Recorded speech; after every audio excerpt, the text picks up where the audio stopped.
bitta 4-chi shart. 5-chi shartimiz bu xotirani sinab ko'ramiz.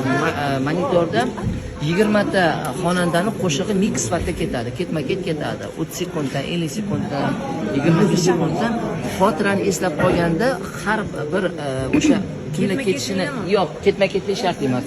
Kimlar ijro etgan qo'shiqda aytishlari kerak, har bitta qo'shiqqa 1 ball beriladi.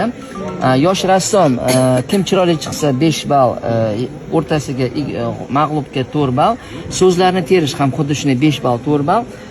Hayvonlarni aniqlash, nechta hayvon topsanglar, har bitta hayvonga 1 ball beriladi, ipda ham 4 ball beriladi.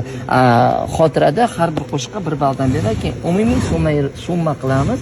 Kim yutgan komandani aniqlashtiramiz. Savol, necha pulga? 4-chi qatorada o'tirgan komanda kishi o'tiradi, yordam bersa bo'ladimi? Yo'q. Sheriklarga yo'q. Eng zo'r har bir shartda o'zlari ma'qul ko'rgan komandadan ishtirokchini chiqarasizlar. Misol uchun birinchi shartda rasmda